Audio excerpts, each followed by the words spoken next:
আমরা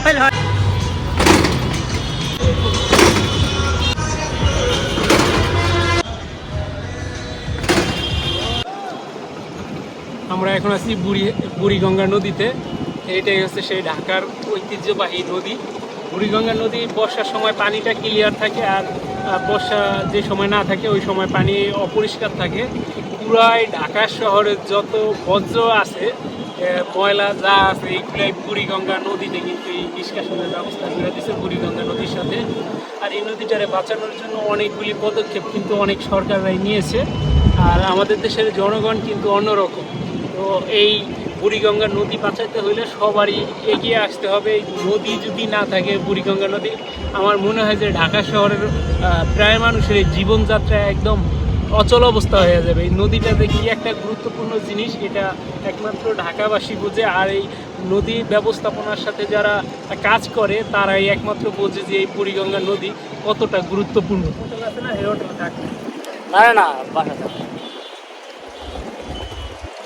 আমি আর আমার ফ্রেন্ড, আমরা এই দুজন মিলে এই বুড়িগঙ্গা নদীর সৌন্দর্যটা উপভোগ করলাম। ভালোই লাগলো। আর মাঝিরা কত সুন্দর করে দাঁড় টেনে নৌকা নিয়ে যাচ্ছে বইটা দিয়ে বেয়ে বেয়ে। অবশ্যই ভালো লাগে এরকম একটা মুহূর্ত দেখলে, কার না ভালো লাগে।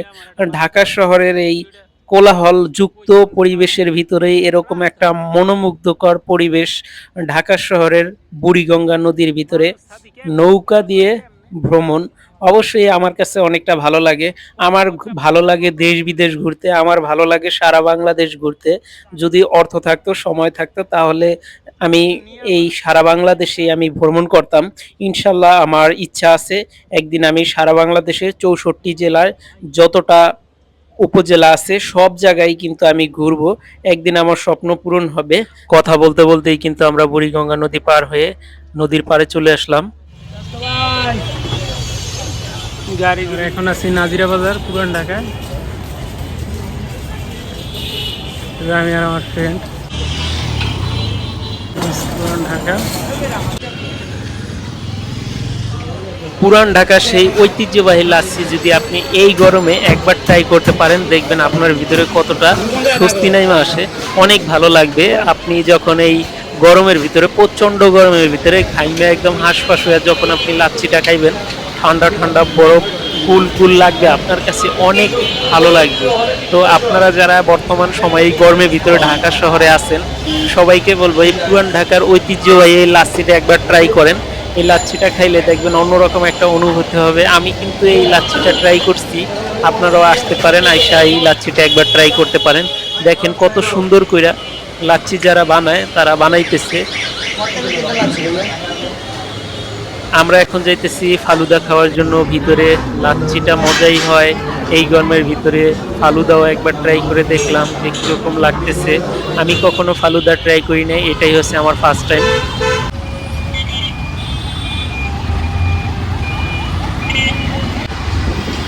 আমাদের বাংলাদেশের রাজধানী হচ্ছে ঢাকা শহর। আর এই ঢাকা শহরে যদি আপনি কখনো আসেন তাহলে আপনার চোখ জুড়িয়ে যাবে।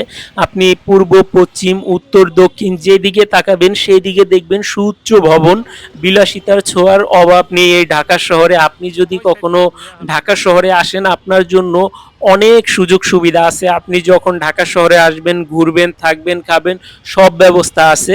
আপনার কোনো টেনশন নাই। যদি আপনার অর্থ থাকে বেশি, তাহলে আপনি সবচেয়ে বেশি আরাম আয়েশে জিন্দিগি পার করতে পারবেন এই ঢাকা শহরে।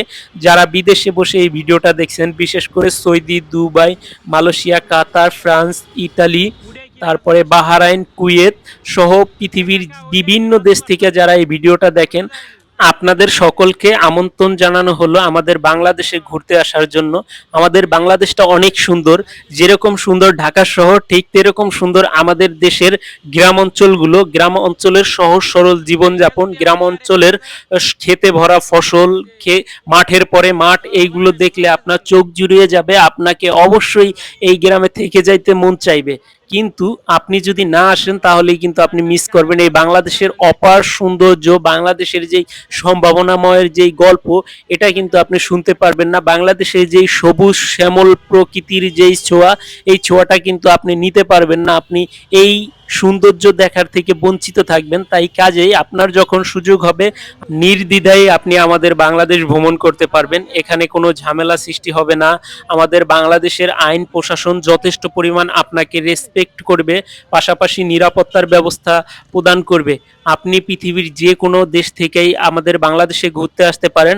বিশেষ করে আমাদের ভারতীয় বন্ধুরা যারা আমার ভিডিওটা দেখেন, আপনাদেরকে দাওয়াত রইল, আপনারা আসেন, ঘুরে যান। আপনাদেরকে আমরা আমাদের বাংলাদেশে আমন্ত্রণ জানাই। আপনারা দেখুন আমাদের বাংলাদেশের সৌন্দর্য, বাংলাদেশের ইতিহাস। যারা বাংলা ভাষাভাষী আছেন কলকাতাতে, তারা অবশ্যই আসবেন, আমাদের বাংলাদেশে ঘুরতে আসবেন। বাংলাদেশের পদ্মার খাঁটি ইলিশ আপনাদের জন্য রাখা হবে, আপনারা খাবেন, ঘুরবেন, বেড়াবেন। আপনাদের নিয়ে আমরা সুন্দর একটি মুহূর্ত তৈরি করব, স্মৃতির ফ্রেমে বেঁধে রাখবো। আমিও চিন্তা ভাবনা করছি, আমি যদি কখনো সময় হয় তাহলে ভারতে ঘুরতে যাব। ভারতের অনেক কিছু দেখার আছে। বাংলাদেশ থেকে ভারতে যাওয়ার জন্য যথেষ্ট পরিমাণ চেষ্টাও করেছি, কিন্তু ভারতীয় যে ভিসাটা, এটা বর্তমানে সমস্যার কারণে এখন আর আমি ভারতে যেতে পারছি না। ভারতের অনেক কিছু দেখার আছে, কাশ্মীর, তারপর লাদাখ, অনেক কিছুই দেখবো ইনশাল্লাহ। ভারতীয় বন্ধুদেরকে বলবো তোমরা এই ভিডিওতে বেশি বেশি কমেন্ট করো।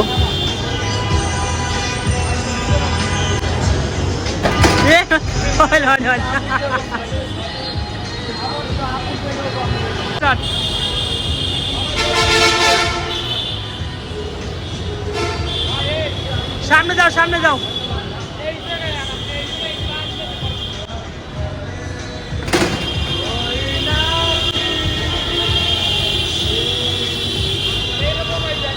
আমি অনেক দিন যাবতই চিন্তা ভাবনা করছিলাম যদি কখনো আমি সুযোগ পাই এরকম একটা বক্সিং দেব। তো এই বক্সিং এর আজকে দেখলাম যে এই জায়গায় বসছে, তো আমি একটা বক্সিং হিট করলাম।